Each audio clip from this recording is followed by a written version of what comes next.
You already know what you spent last week. Not the rent, not the utilities. Those are obligations. They leave clean, without a feeling attached. I mean the other purchase. The one you didn't need. The one that cost more than it should have. And the one you carried to the car in a bag and felt something you couldn't quite name when you set it down in the passenger seat.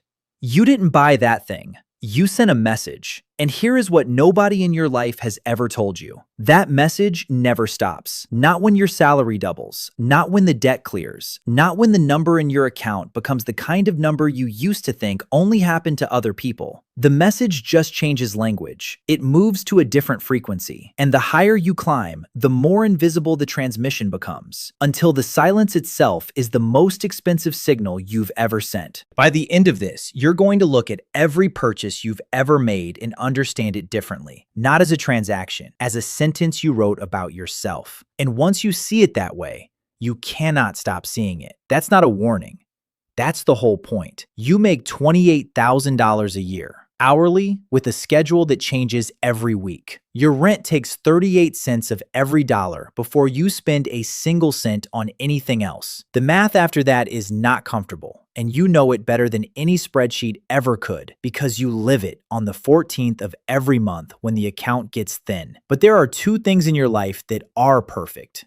Your phone, latest model, $62 a month added to a bill you'll be paying for 22 months. The screen has no crack. It never will. You have a case and a screen protector on a phone that already has a screen protector built in, and the jacket. You spent $240 on it in October. Your coworker Derek saw it on a Tuesday and said nothing, but you caught his eyes move to the logo and hold there for half a second. That half second was the entire point of the purchase. People love to call this financial stupidity. Broke kid with expensive things. Doesn't get it. Probably going to stay broke. They have it completely wrong. Here is what a stranger can actually see when they look at you. Not your savings account. Not your credit score. Not the version of yourself you are quietly becoming at 11 p.m. when you're reading things online that nobody around you reads. Net worth is invisible, a number locked inside an app nobody else gets to open. So when you need to say something about where you're going, when you need to signal that you are not the version of yourself the zip code suggests, you have exactly one channel available: the visible thing, the logo, the jacket, the phone with no scratches. The signal has to be loud because the audience can't see anything else. In 1899, an economist named Thorstein Veblen watched wealthy Americans spend money on things with no practical use. Carriages nobody rode, silverware nobody ate with, and called it conspicuous consumption, spending whose only job is to be witnessed happening.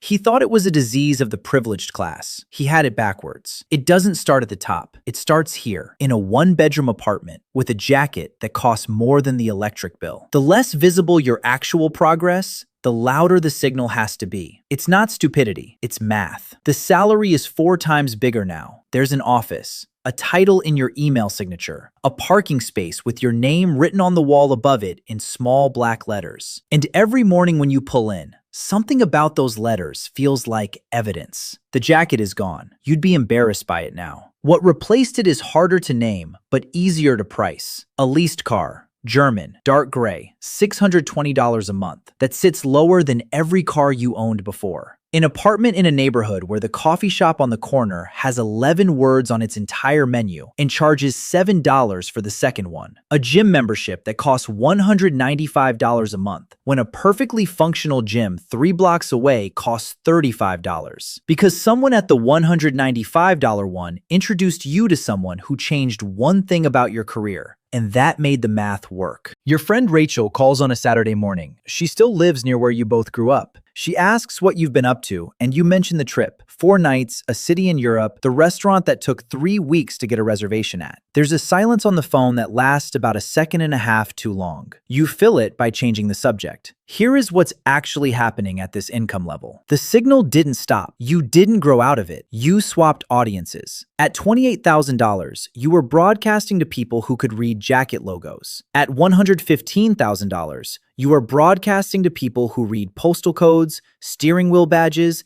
and which gym someone belongs to. The transmission is identical. The frequency changed. The antenna, got more expensive. And it is lonelier than the jacket ever was, because nobody here will admit it's happening. The colleague down the hall swears the watch was an investment. The woman who moved into your building says it's just a shorter commute to work. Everyone is transmitting at full volume. Everyone is pretending the transmission is accidental. The financial cost of the signal at this level is worth naming directly. Americans earning between $100,000 and $150,000 save at a rate of roughly 7 to 9% of income on average, barely above the national average of 5%, despite earning nearly 3 times as much. The signal consumed the gap. The income grew, and the lifestyle absorbed every dollar of the difference before it had a chance to become anything else. You tell yourself the people above you must be doing this louder. Bigger cars, bigger logos, more of everything. Let's go find out. Here is where the story goes somewhere most people don't expect. The next level doesn't look like more, it looks like less. And the first time you see it clearly, something shifts inside you that doesn't shift back. You're at an industry event. A man named Garrett is introduced to the room.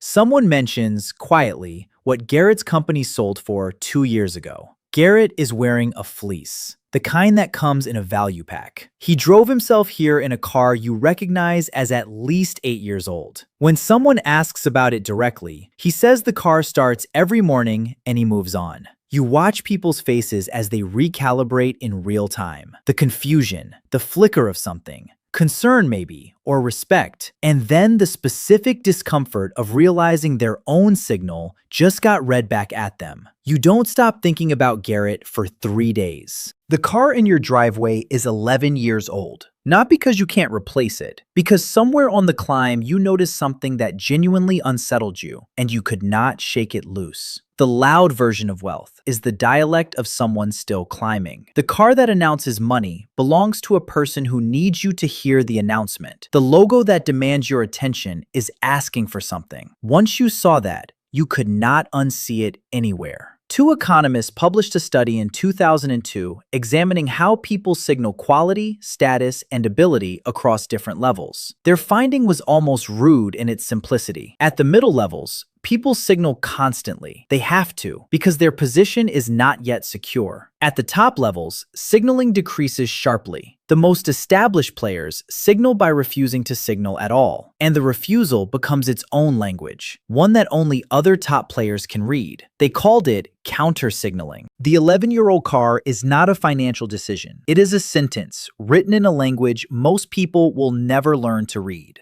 Here is what the money is doing now instead. A low-cost index fund portfolio, expense ratio under 0.05%, that has been running on automatic contributions for 11 years without interruption. An emergency reserve covering 9 months of expenses, sitting in a high-yield account earning 4.6% annually, while the average savings account pays 0.46%. A college fund for 2 kids, fully funded, invested in a 529 plan that grows tax-free and withdraws tax-free for qualified education expenses. The money is invisible. That is the entire design. Your neighbor stops you at the mailbox and mentions the car again. Not for the first time. He says something that is a question dressed as a joke. You smile. You get the mail. You go inside. The version of you he carries in his head is doing exactly the work you need it to do. The t-shirt costs $9. Not the kind with a logo, the kind that comes folded in a plastic bag at a store you've shopped at your entire life, because the store is 3 minutes from your house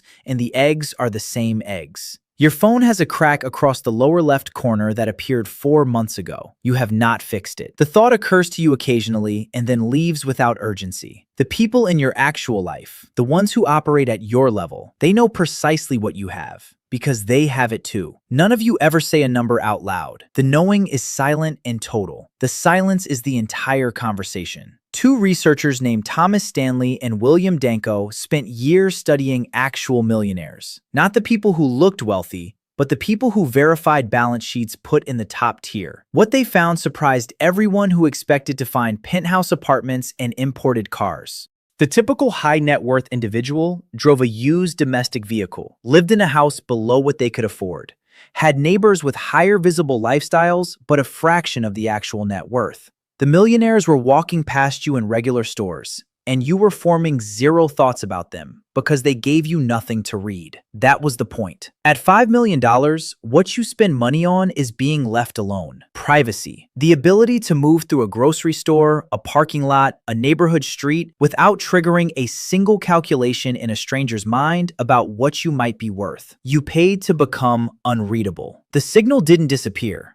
It inverted so completely that the absence became the loudest thing about you, to the 4 or 5 people capable of reading it. Here is what this whole story actually is. It's not about income levels. It's not about what rich people drive or what broke people buy. It's about one question that has been running underneath every financial decision you have ever made. From the first thing you bought with your own money to whatever you purchased most recently. Who am I trying to convince? At $28,000 a year, the answer was everyone, every stranger, every person who could walk past and form a thought about where you were going. The signal had to reach all of them because you needed all of them to revise their read on you. The jacket, the phone, the thing in the bag in the passenger seat. At $115,000, the answer narrowed. You stopped broadcasting to strangers. You started targeting a specific room, the people who could read postal codes and steering wheel badges and gym memberships. The signal got more expensive.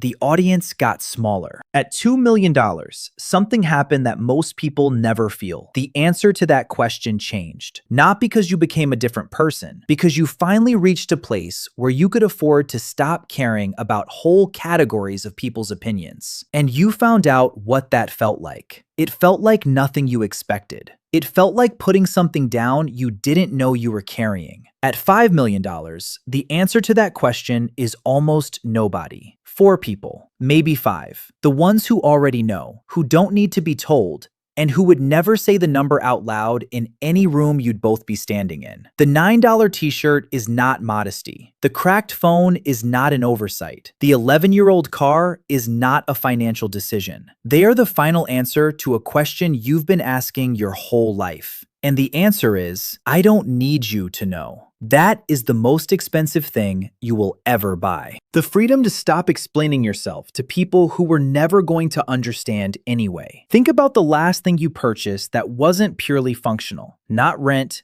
not food. The thing with the feeling attached to it. The thing you carried to the car. Now ask yourself, who was that message for? The answer is more honest than anything else in your financial life. And the answer is already changing, whether you've noticed yet or not.